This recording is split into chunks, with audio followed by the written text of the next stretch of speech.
Y una vez más por aquí en el canal, siempre un placer saludar a Juan Ramón Rayo para hablar de cómo está la economía, este juego de poderes entre China, Estados Unidos, que si la deuda, que si el dólar, que si el yuan, que si dónde va a ir la liquidez, muchos puntos de atención y un placer tenerte aquí en el canal, como siempre, Juan. Hablar un ratito contigo y con tu audiencia. El placer es nuestro. No se te había escuchado la parte inicial, que estaba, no sé por qué salía aquí muteado, pero bueno, ya está solucionado. Dicho esto, a los que veáis esto posteriori desde YouTube, tanto en mi canal como en el de Juan, que seguro que también lo sube, ya sabéis que apoyar el contenido cuesta poco y dando a un like, un me gusta, apoyáis bastante la creación del contenido mía, la de Juan, la de todos los creadores que hacemos contenido a través de YouTube, así que un me gusta inicialmente nunca viene mal. Por supuesto que comentéis, ¿cómo veis vosotros el futuro de la economía mundial? Que yo creo que también si hacemos un debate por ahí puede estar interesante y por supuesto suscribiros al canal y activad la campanita, al mío y al de Juan, para tener el recordatorio cada vez que publicamos vídeos en el canal. Dicho esto, quería empezar por lo que estábamos comentando, ¿no? En las últimas semanas hemos conocido una noticia que en realidad ya se lleva produciendo durante mucho tiempo, y es que la administración China ha decidido avisar a los bancos comerciales para que no compren bonos de Estados Unidos o instar a que compren la menor cantidad de bonos de Estados Unidos posible. En cambio,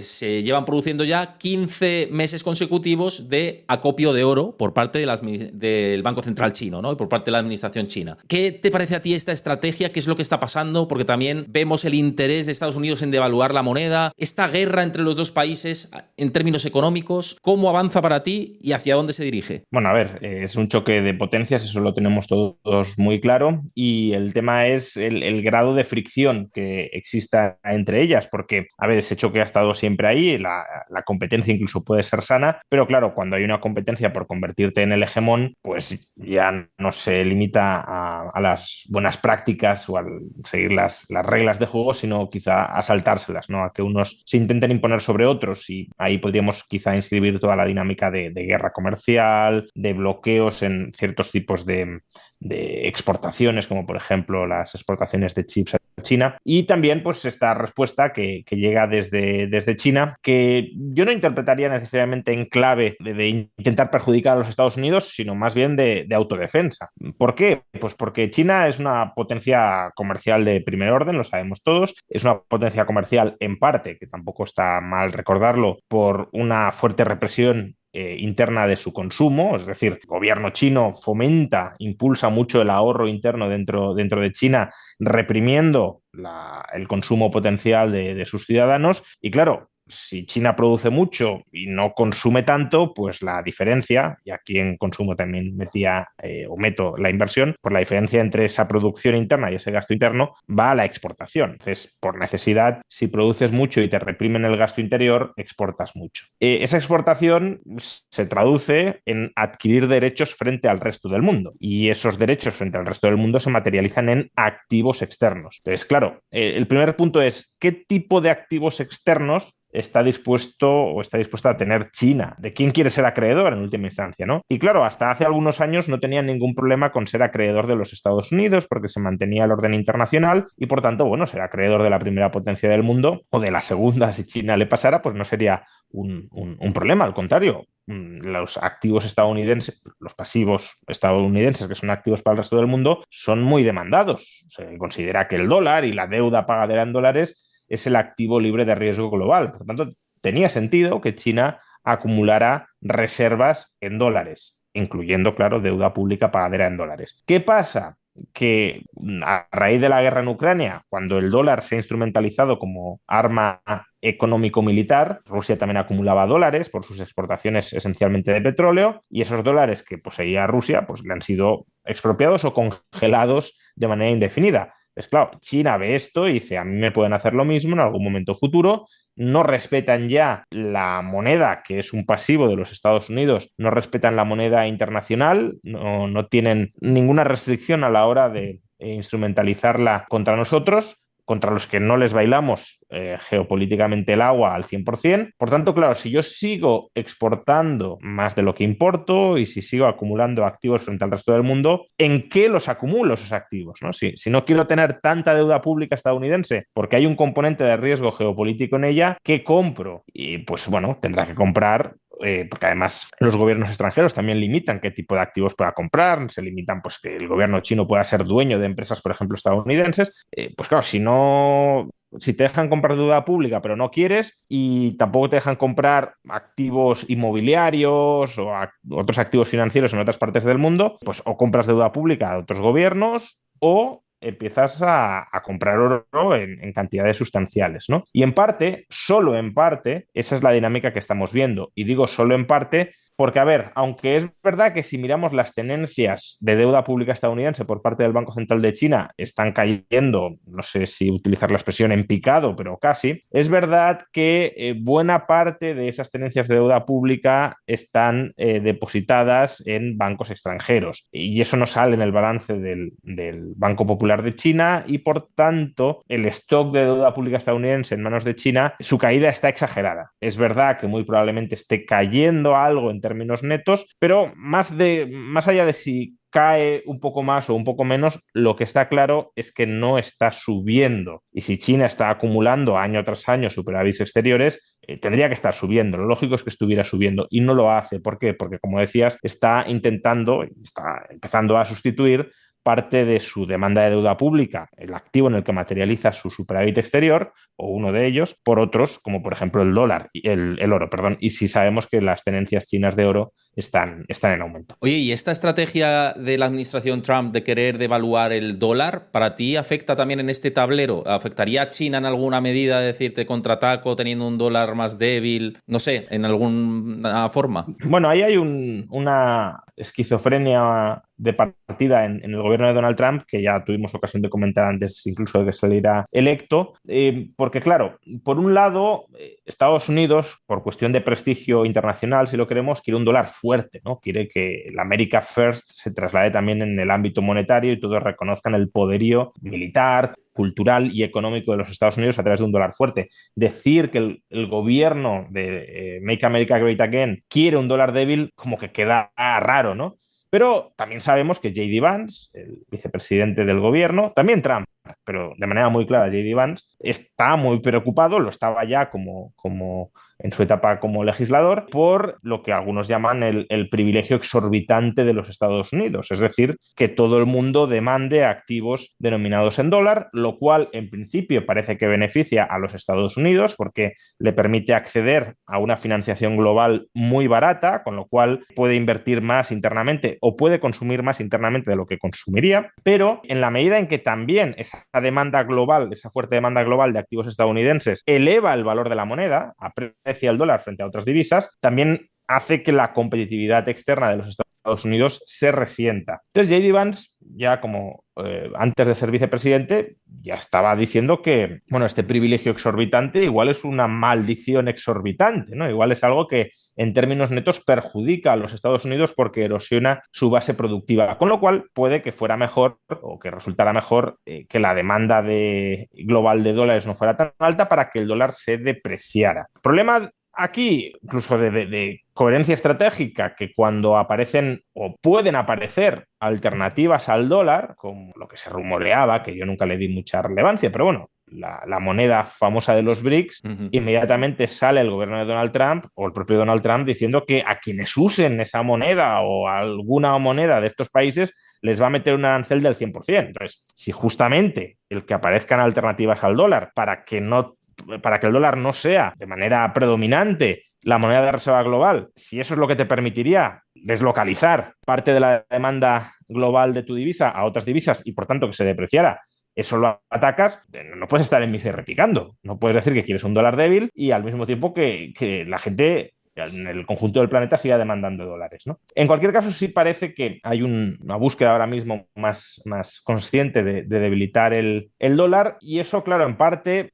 choca con China, ¿no? ¿Por qué digo que choca con China? Pues porque los aranceles, que fue la primera etapa de esta guerra comercial iniciada o continuada, dirían algunos, me da igual, no voy a entrar ahora en eso, por los Estados Unidos en 2025, uno de los grandes perjudicados fue la economía china. También la economía estadounidense, estadounidense, que a veces esto se olvida, pero tenemos bastante evidencia de que esos aranceles los están pagando consumidores y sobre todo empresas estadounidenses. A efectos prácticos ha sido equivalente a una subida del impuesto sobre sociedades. Pero claro, si a ti te empobrecen, o sea, si tus consumidores se empobrecen, obviamente los productores también salen perdiendo. Yo no puedo comprarte tanto como te compraba antes, yo me empobrezco, pero tú que me vendías también, ¿no? Entonces, la economía china ha tenido que buscar otros destinos hacia los que canalizar sus exportaciones. En parte ha sido una estratagema para que sigan llegando a Estados Unidos. Yo exporto más a Camboya y Camboya aumenta sus exportaciones a los Estados Unidos de esos mismos productos chinos, pero en otra parte no. En otra parte ha sido una desviación pura de comercio de, bueno, pues yo ya no puedo vender a Estados Unidos, voy a colocar mis mercancías en otras partes del mundo, entre ellas, por cierto, la Unión Europea, y por eso ahora está habiendo tanto discurso en la Unión Europea de, bueno, a ver si también empezamos a limitar algo las exportaciones chinas, las importaciones desde la perspectiva europea, porque, pues,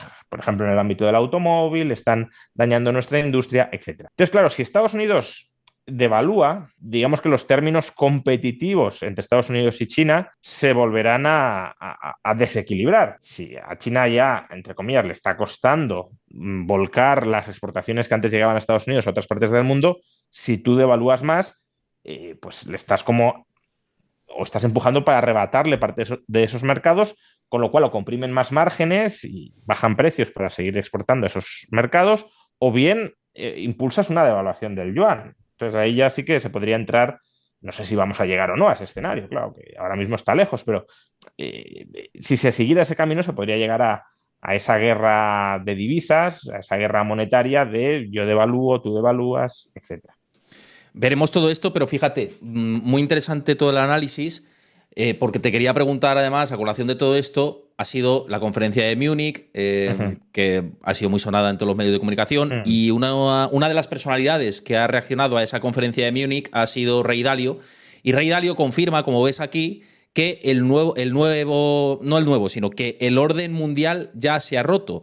Y argumenta que estaríamos en la fase 6 dentro de todo este artículo, que lo desgranaré en un vídeo dedicado y no vamos a hacerlo profundamente a decir todo exactamente lo que dice, pero dice que estamos en fase 6 en la que se pasan de guerras comerciales a después, la última fase de ese estadio sería conflictos militares y conflictos armados, ¿no? Que primero pasa por guerra comercial, luego guerra tecnológica, guerra geopolítica y todo termina en conflicto armado y en una lucha de poderes constante que cambia la economía mundial.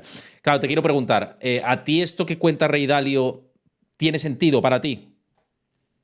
Bueno, a ver, si se plantea como algo apodíctico necesario, no tiene sentido porque no tiene por qué suceder. Ahora, si es como una especie de resumen de patrones históricos que se pueden dar, al final está hablando, si no lo interpreto mal, de la trampa de Tucídides, Sí. pues sí, ¿no? Es algo que se ha dado históricamente y que tiene sentido casi biológico, diría, ¿no? Que se dé. Si tú tienes un hegemón, en este caso Estados Unidos, ese hegemón monta pues su imperio no en un sentido, si lo queremos, muy intrusivo de tener extractores en todas las metrópolis y prácticamente esclavizando a sus poblaciones, sino pues bueno, algo así como el Imperio Romano, si lo quieres, donde tienes pues, las provincias que tienen un mayor o menor grado de independencia, que pagan sus tributos directa o indirectamente, pero que se les va dejando hacer mientras tú mantengas una cierta lealtad hacia el centro imperial. Ese centro imperial puede impulsar pues, infraestructuras, puede pacificar internamente pues el comercio dentro de los que forman parte del imperio, puede además también protegerte frente a amenazas externas. Bueno, la Pax Americana que algunos han comparado con la Pax Romana, ¿no? Entonces, claro, ese orden, que es un orden imperial, depende al final de que el hegemón mantenga su hegemonía, porque el que estructura ese orden geopolítico, en este caso, son los Estados Unidos. Y creo que de esto hay pocas dudas. Habrá distintas lecturas, más o menos matizadas, pero grosso modo eso es lo que hemos tenido como poco desde el final de la Segunda Guerra Mundial. Claro, si ahora aparece otro hegemón y no hay, que podría ser otra alternativa, ¿no? Pero, y no hay un reparto de áreas de influencia globales, sino que en parte hay un conflicto por zonas de influencia, por qué partes del mundo se integran en qué orden imperial, pues lógicamente vas a tener un choque de imperios. Si además ese choque de imperios se da, y esto sería propiamente la trampa de Tucídides, ¿no? Se da en un momento en el que el imperio antiguo está en declive y la nueva potencia imperial está en ascenso, puede haber incluso una tentación por parte del nuevo poder imperial a fagocitar, a comerse o a acelerar el derrumbe del antiguo imperio. Claro, el imperio que está en declive, supuestamente en declive, que esto también a veces se exagera mucho la decadencia de los Estados Unidos como potencia económica militar. Yo creo que es más una decadencia si lo queremos en términos comparativos. Claro, si solo estaba él y ahora está China, pues sí, ahí ya no puedes decir que eres el único o la única potencia global. Ahora, si vemos cualquier métrica, no está cayendo en ningún orden o prácticamente en ningún orden, ¿no? O sea, Total. en términos relativos puede haber declive, en términos absolutos no lo hay. Entonces, claro, si la nueva potencia imperial emergente se quiere cargar a la establecida y la establecida se quiere defender, incluso evitar que el emergente siga emergiendo, pues ahí tienes conflictos, que es en lo que estamos ahora, ¿no? Estados Unidos que no quiere que China siga ganando poder, se siga enriqueciendo, que siga ampliando sus áreas de influencia. Probablemente sepan ya que eso es una tendencia inevitable, pero bueno, pues como una especie de marcar terreno y tratar de frenar todo lo posible ese ascenso. Algunos dicen, no sé hasta qué punto es así, que sobre todo tienen mucha urgencia en frenar que no sea China quien llegue a la inteligencia artificial general antes que los Estados Unidos, porque eso sí será pues algo así como las nuevas armas nucleares y por tanto el que llegue primero tendrá una ventaja prácticamente estructural frente al que llegue más tarde. Pero bueno, dejando esto de lado, que es otro debate, como mucho pues, puedes intentar contener y frenar. Y eso es lo que parece que hace Estados Unidos con todo el ámbito, pues el arsenal de guerras comerciales y demás. Y China, pues en parte reacciona, aunque de momento no de una manera extremadamente agresiva. Es más, bueno, pues mantener su modus vivendi con alguna reacción si le intentan de alguna manera humillar. Ahora, ¿puede esto degenerar en un conflicto caliente? Pues bueno, por poder, claro, hay focos que todos tenemos en la cabeza, como Taiwán, pero que no tendría por qué ser ese, ¿no? Ahora, ¿es inevitable que degenere en una guerra caliente? No, yo creo que el análisis de Dalio es un análisis parecido al que muchos hacían en los años 60 y 70 entre Estados Unidos y la Unión Soviética. Recordemos que Paul Samuelson, economista egregio, pronosticó en su libro de texto, en su manual de economía, que, que la Unión Soviética sorpasaría a los Estados Unidos, ¿no? Y no fue así. Eh, Más bien lo que vimos fue el derrumbe de la Unión Soviética. Pero más allá de si vimos el derrumbe o no, uno ahí podría haber dicho, bueno, trampa de Tucídides, un imperio que está en declive, uno que está en ascenso, habrá guerra caliente, directa entre ambos bloques. No llegó. Por tanto, no es inevitable. Ahora, obviamente son tensiones ahí latentes que se pueden terminar manifestando, no digo que no. Y de cara a un inversor que piense en ese largo plazo, en ver qué es lo que puede pasar o sabiendo esta relación de fuerzas, cómo se va a desarrollar, luego vamos a ir a también otro punto importante para cerrar la charla contigo, que es la liquidez global y que está digamos, en la escena de todo el mundo que invierte, porque es quien está dando soporte al mercado. Pero pensando en una estructura de alguien que quiere invertir, ¿para ti qué activos tendrían sentido viendo esta década que se abre y esta relación de fuerzas? Uf, es que claro, depende tantísimo de las proyecciones que tengamos de futuro que es muy complicado, ¿no? Porque ahora claramente hay una industria muy prometedora, todos tenemos perfectamente en la cabeza, que es todo lo relacionado con la IA, pero que precisamente porque todos lo tenemos en la cabeza ya está cotizando a múltiplos muy altos, algunos dirán que bajos en relación con el potencial que tiene, es verdad, pero justamente por eso hay que ser también un poco prudentes de si no se realiza ese potencial, pues los múltiplos hoy serían muy exagerados. Pero luego es que, claro, también te puedes encontrar con activos reales que puedan tener pleno sentido y no solo lo que todos podamos pensar, de inmuebles en centros urbanos, ¿no? A lo mejor incluso tierra como tal, puede llegar a ser un activo valioso según en qué escenarios. Y luego, bueno, claro, pues títulos de deuda, para inversores más conservadores, más adversos al riesgo, que quieran un flujo de ingresos más estable, pues bueno, frente a esa incertidumbre geopolítica, pueden tener sentido si no llega a haber pues un enfrentamiento abierto entre potencias, que ahí, claro, los mercados de deuda también se tensionan de una manera considerable.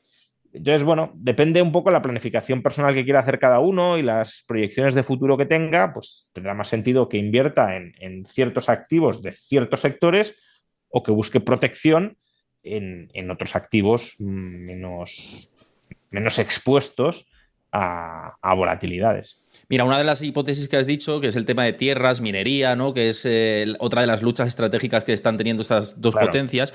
Mucha gente dice, ¿y cómo me expongo a todo esto? Pues mirad, estoy mirando a través de la plataforma de Freedom24, que es una de las que uso principalmente yo para realizar mis inversiones y de la que os hemos hablado tanto yo como Juan Ramón Rayo aquí en mi canal.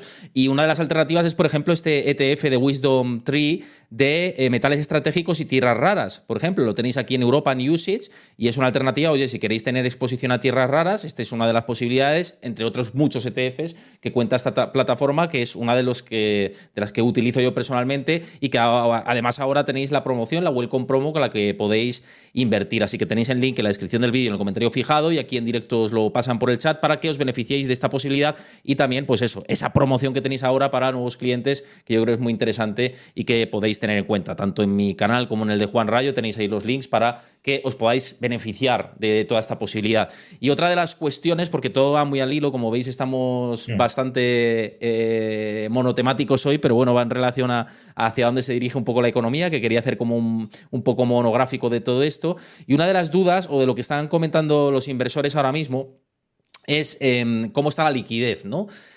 China necesita expandir liquidez, además China está pasando por un periodo más deflacionario, Estados Unidos está viviendo un periodo más inflacionario dentro del ciclo económico, y lo que estamos viendo en la liquidez de los dos países es lo siguiente, ¿no? Vemos China, que ahora mismo ha tenido que reducir un poquito de liquidez en los últimos meses del 2025, Estados Unidos lo ha expandido, pero ahora parece que se está revirtiendo, ¿no? Que Estados Unidos drena un poco de liquidez, el TGA del Tesoro de Estados Unidos, que luego si queréis vemos este gráfico, se está llenando, con lo cual ahora mismo Estados Unidos tiene la liquidez más parada, más en seco, y China parece que va a incentivar de nuevo la liquidez y que esto va a favorecer quizá en el primer tramo del año a mercados emergentes y desfavorecer a mercado norteamericano sobre el papel, ¿no?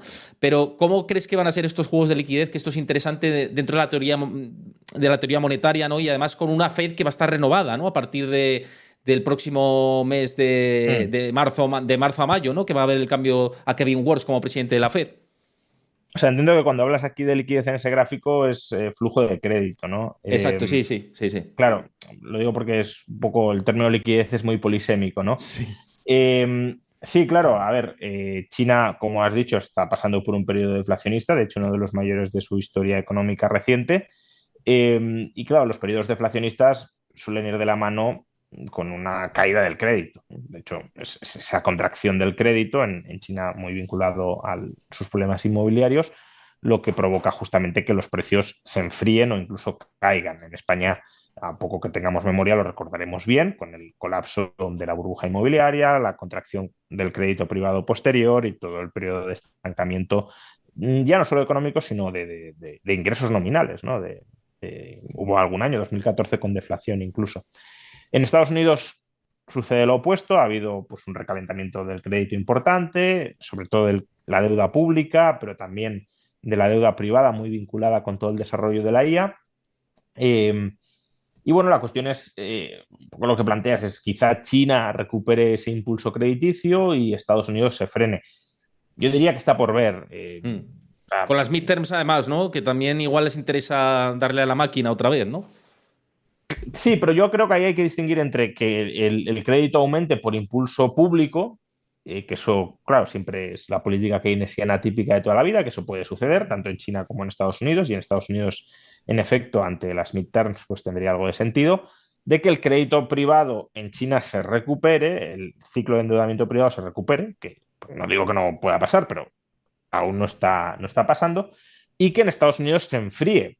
Claro, un ciclo inversor tan fuerte como el que tienes ahora en Estados Unidos, muy sectorializado, pero muy fuerte en materia de IA y todo lo que rodea la IA, bueno, si se frena, estaríamos ante otro contexto económico más preocupante, ¿no? Eh, entonces, bueno, yo creo que eso está por ver. Y otro tema distinto es cuál es la posición de liquidez del sistema como activo, digamos, liquidador de la deuda y sobre todo de aquellos que engrasan el sistema financiero y que necesitan ese activo liquidador para mantener sus posiciones, ¿no? Eso, en el caso de China, no sé cómo está. En el caso de Estados Unidos, hemos tenido tensiones durante los últimos meses que no son, ya lo dijimos en su momento, que no es que tengan un carácter irreversible, ni mucho menos, pero sí han estado ahí las tensiones y el curso que siga la política monetaria en parte va a determinar también cómo avancen esas tensiones. Sí, un poco el argumento que están diciendo desde algunos bancos de inversión es que hay que estar absolutamente listos para todo, ¿no? Porque puede ser un año Bueno, en el eso que siempre, haya, ¿no? eso desde luego, ¿no? Pero que estamos en un año en el que cuando hay elecciones de medio término, la volatilidad repunta en los mercados y la liquidez hace cosas extrañas. Muchas veces se frena el grifo, el flujo de crédito, se vuelve a abrir y nunca sabes, ¿no? De hecho, estamos viendo una rotación tremenda en los mercados, ¿no? Y que sectores tradicionales y muy castigados, enfocados más al value, como puede ser el energético, está tirando, ¿no? Y de aquí a una derivada que se me ocurre, ¿no? Antes de terminar la charla contigo, de si este tipo de sectores puede tener sentido también, teniendo en cuenta que es uno de los planes claros de Trump dentro de su mandato, cuando tomó posesión de darle Mm. mucha cabida al drilling, el negocio offshore y todo esto, ¿no? Sí, bueno, ahí ya, esto sería una pregunta más para alguien que haya estado muy por encima de estos sectores estudiándolos durante los últimos años, ¿no? Mi sensación es que ha habido un déficit de inversión muy grande en todo lo que tenga que ver con desarrollo y explotación de combustibles fósiles por los planes de transición energética de los gobiernos.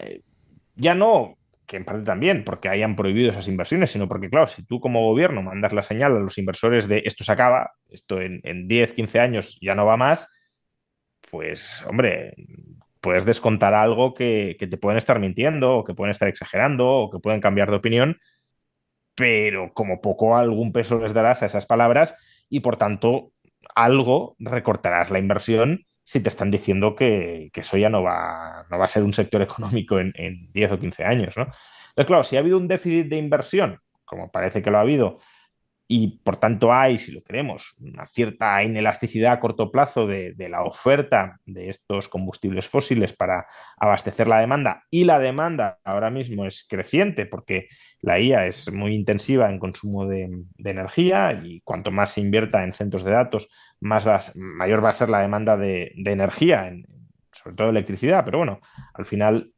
vas a tener que generar electricidad como buenamente puedas, pues bueno, eso tiene sentido que ahí haya un desplazamiento de la demanda, una oferta que a corto plazo no siga tanto y por tanto una presión alcista sobre los precios que ya se está viendo en la electricidad, ¿no? El precio del kilovatio hora, sobre todo en Estados Unidos, pero que, claro, en la medida en que eso se traslade a demanda de fuentes energéticas primarias, pues también puede afectar a su precio. Pues nos vamos a quedar con todo esto, que yo creo que es interesante. Ya para la próxima vez que vengas por aquí tiraremos de más temas que van a venir con mucha fuerza seguramente próximamente, con cómo está la economía y ya sabemos que un año de Trump parece 4 años de otro presidente, o sea que seguro que nos, Sí. nos sorprende con algo. Últimamente para lo malo, pero bueno, es verdad que Sí. también a veces se hacen muchas cosas que no se harían en otro caso y que pueden ser positivas, pero bueno, últimamente este frenesí normativo no suele ser para hacer cosas buenas. Total. Pues nada, muchísimas gracias, Juan, por pasarte por aquí. A los que estáis en directo también espero que os haya gustado. Ahora me quedo con vosotros conversando. Y a los que veáis esto desde YouTube, dejad ahí vuestro like, que tardáis muy poco en hacerlo. Si os ha gustado la charla y habéis llegado hasta el final, seguramente os haya gustado, así que dadle a me gusta. Por supuesto, suscribiros al canal y activad la campanita. El mío y el de Rayo, a los dos tenéis que seguir el canal si os gusta el contenido económico. Y comentad también cómo lo habéis visto y cómo veis esta relación de fuerzas y cómo se va a decantar la balanza. Vamos a ver si fomentáis ahí el debate. Muchísimas gracias, Juan. Nos vemos pronto. Hasta el mes que viene, nos vemos. Hasta el mes que viene. Chao.